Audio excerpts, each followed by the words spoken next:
Assalamualaikum warahmatullahi wabarakatuh. Halo teman-teman, semoga kabar teman-teman semua hari ini sehat dan sukses selalu. Amin.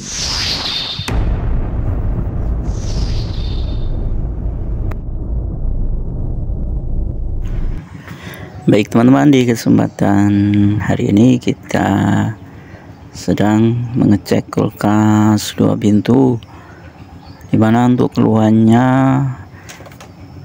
katanya untuk bikin es batu ini tidak mau jadi ya teman-teman. Sudah 2 hari katanya es batunya tetap saja mencair, dan juga di bagian pintu bawahnya ini tidak mau dingin.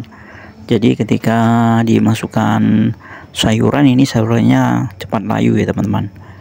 Nah ini di lubang sirkulasi udaranya tidak ada uap dinginnya sama sekali. Ini kemungkinan besar adanya kebuntuan di bagian lubang sirkulasi yang menuju ke bawah. Jadi nanti kita akan cek di bagian pintu atasnya.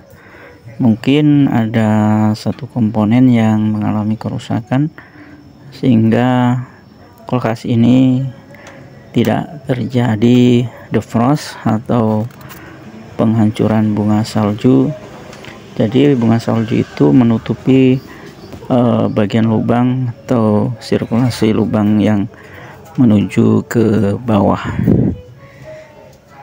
Oke teman-teman, kita coba akan lepas bagian-bagian penutupnya terlebih dahulu. Dan nampaknya ini bagian dalamnya sudah banyak saljunya ya teman-teman.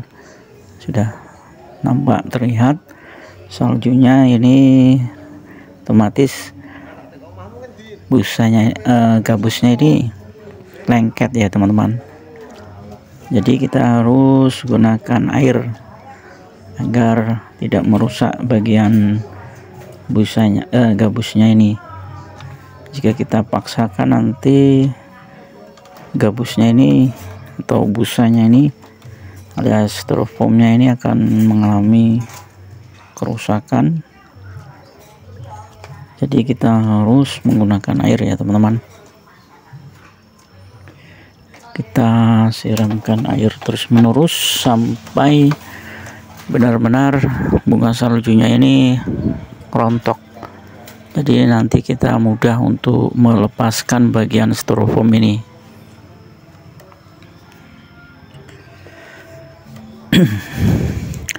Dan untuk kulkas 2 pintu ini ya teman-teman, jika terdapat bunga es atau bunga salju,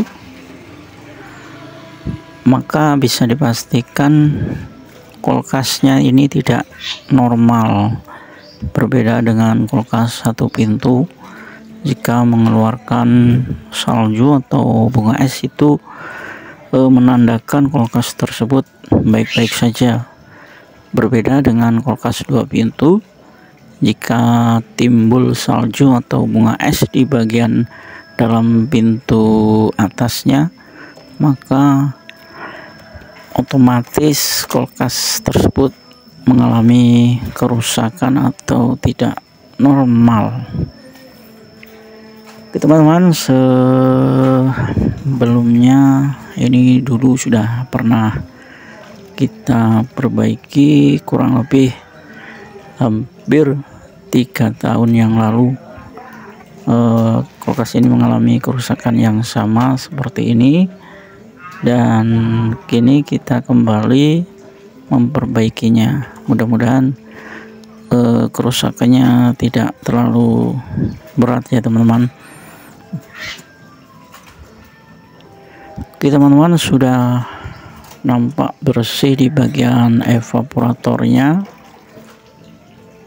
Jadi nanti kita bisa cek satu persatu untuk komponennya, bagian komponen-komponen yang tentunya bisa mengakibatkan kulkas ini tidak bisa defrost ya teman-teman. Nanti kita akan coba cek di bagian headernya yang pertama.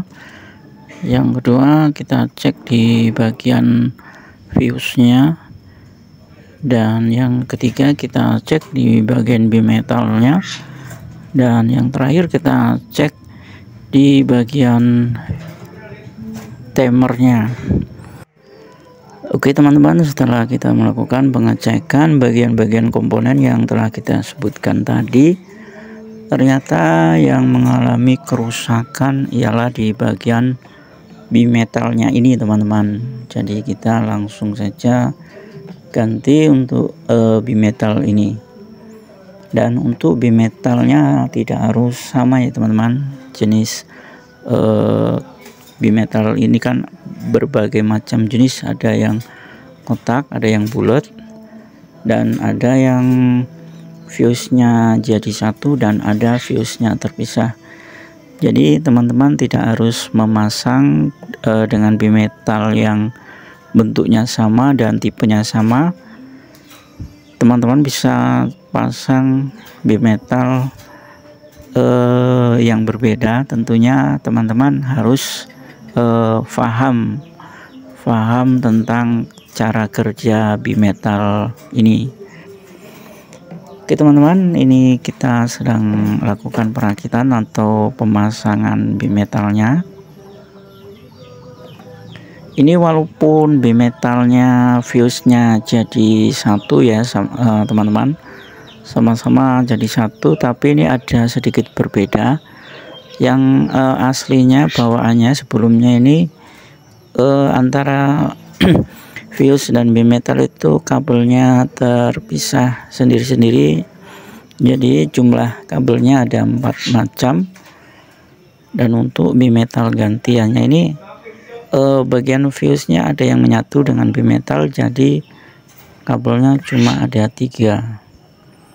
Yang penting kita paham itu bisa kita pasang ya teman-teman.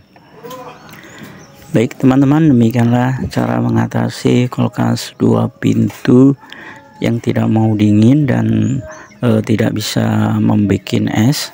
Tentunya ada kerusakan di bagian salah satu komponennya, dan salah satunya ialah bimetal yang kita ganti ini. Oke teman-teman, semoga bermanfaat dan sampai jumpa kembali di video kami selanjutnya. Dan kami akhiri, wassalamualaikum warahmatullahi wabarakatuh.